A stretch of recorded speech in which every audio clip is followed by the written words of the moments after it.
அதிகாரம் 10. அவர் அவ்விடம் விட்டெழுந்து யோர்தானுக்கு அக்கரையில் உள்ள தேசத்தின் வழியாய் யூதேயாவின் எல்லைகளில் வந்தார்.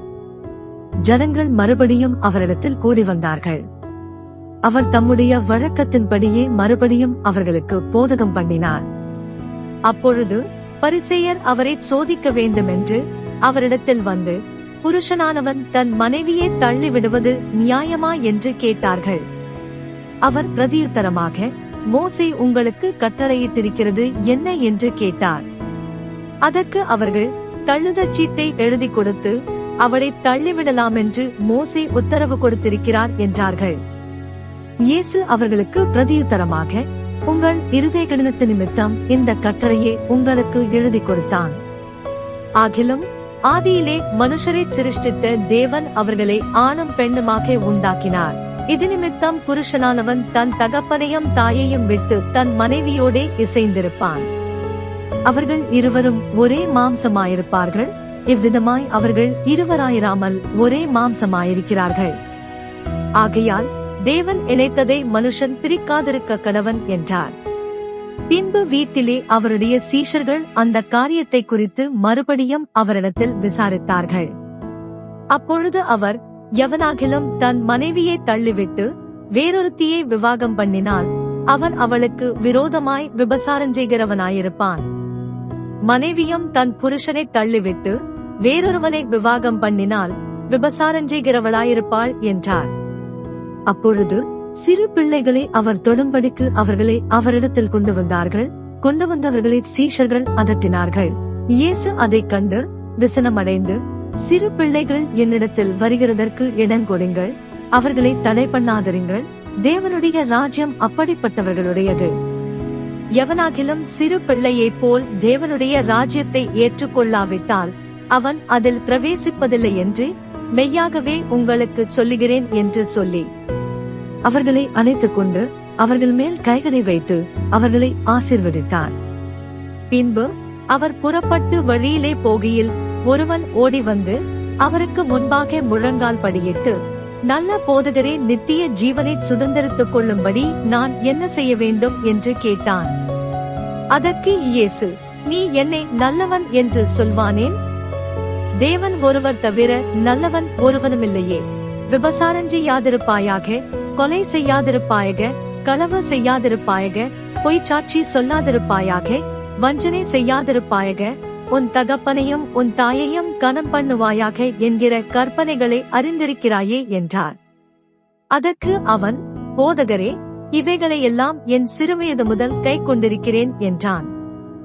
இயேசு அவனை பார்த்து அவனிடத்தில் அன்பு கூர்ந்து, உன்னிடத்தில் ஒரு குறைவு உண்டு, நீ போய் உனக்கு உண்டானவைகளையெல்லாம் வெற்று தரித்திரருக்கு கொடு, அப்பொழுது பரலோகத்திலே உனக்கு பொக்கிஷம் உண்டாயிருக்கும், பின்பு சிலுவையை எடுத்துக்கொண்டு என்னை பின்பற்றி வா என்றார். அவன் மிகுந்த ஆஸ்தியுள்ளவனாயிருந்தபடியால் இந்த வார்த்தையை கேட்டு மனமடிந்து துக்கத்தோடே போய்விட்டான். அப்பொழுது இயேசு சுற்றி பார்த்து தம்முடைய சீஷரை நோக்கி, ஐசுவரியமுள்ளவர்கள் தேவனுடைய ராஜ்யத்தில் பிரவேசிப்பது எவ்வளவு அரிதாயிருக்கிறது என்றார். சீஷர்கள் அவருடைய வார்த்தைகளை குறித்து ஆச்சரியப்பட்டார்கள்.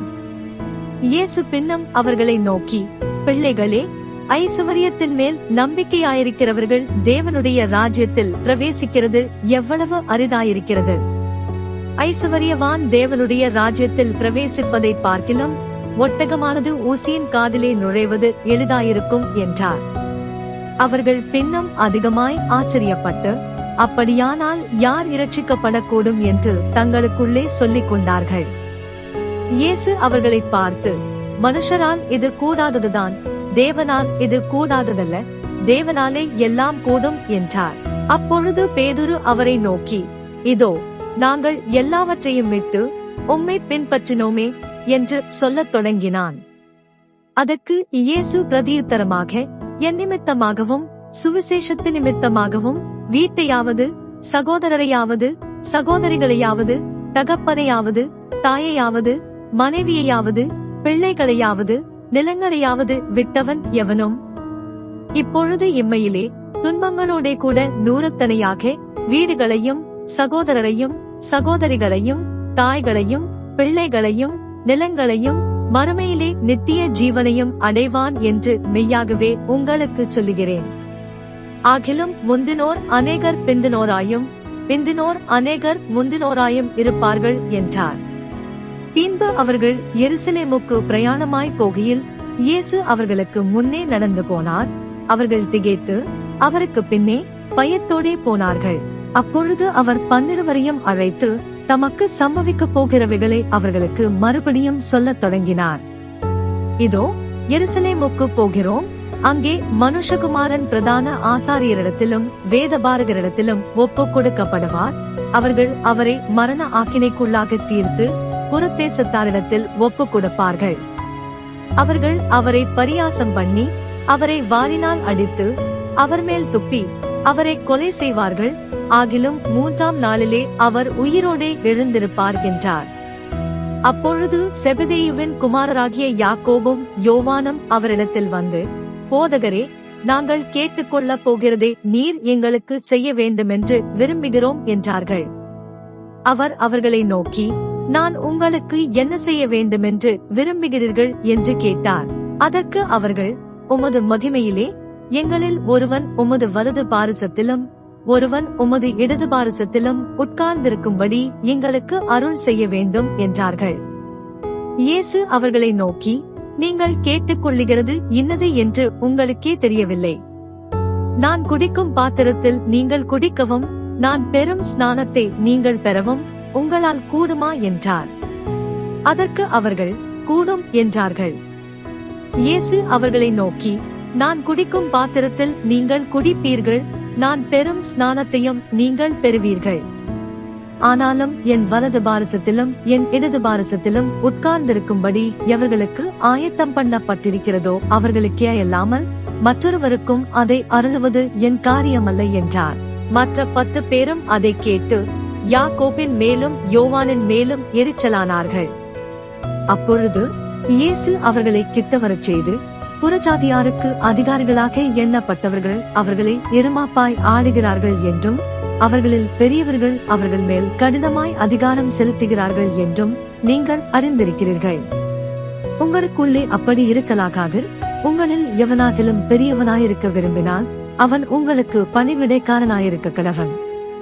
உங்களில் எவனாகிலும் முதன்மையானவனாயிருக்க விரும்பினால் அவன் எல்லாருக்கும் ஊழியக்காரனாயிருக்க கடவன். அப்படியே மனுஷகுமாரனும் ஊழியங்கொள்ளும்படி வராமல் ஊழியஞ்செய்யவும் அநேகரை மீட்கும் பொருளாக தம்முடைய ஜீவனை கொடுக்கவும் வந்தார் என்றார். பின்பு அவர்கள் எரிகோவுக்கு வந்தார்கள். அவரும் அவருடைய சீஷர்களும் திரளான ஜனங்களும் எரிகோவை விட்டு புறப்படுகிற போது திமேயுவின் மகனாகிய பர்திமேயு என்கிற ஒரு குருடன் வழியருகே உட்கார்ந்து பிச்சை கேட்டுக் கொண்டிருந்தான். அவன் நசரேயனாகிய இயேசு வருகிறாரென்று கேள்விப்பட்டு, இயேசுவே, தாவீதின் குமாரனே, எனக்கு இரங்கும் என்று கூப்பிடத் தொடங்கினான். அவன் பேசாதிருக்கும்படி அநேகர் அவனை அதட்டினார்கள். அவனோ, தாவீதின் குமாரனே, எனக்கு இரங்கும் என்று முன்னிலும் அதிகமாய் கூப்பிட்டான். இயேசு நின்று அவனை அழைத்து வரச் சொன்னார். அவர்கள் அந்த குருடனை அழைத்து, திடன்கொள், எழுந்திரு, உன்னை அழைக்கிறார் என்றார்கள். உடனே அவன் தன் மேல் வஸ்திரத்தை எறிந்துவிட்டு எழுந்து இயேசுவினிடத்தில் வந்தான். இயேசு அவனை நோக்கி, நான் உனக்கு என்ன செய்ய வேண்டும் என்றிருக்கிறாய் என்றார். அதற்கு அந்த குருடன், ஆண்டவரே, நான் பார்வையடைய வேண்டும் என்றான். இயேசு அவனை நோக்கி, நீ போகலாம், உன் விசுவாசம் உன்னை இரட்சித்தது என்றார். உடனே அவன் பார்வையடைந்து வழியிலே இயேசுவுக்கு பின் சென்றான்.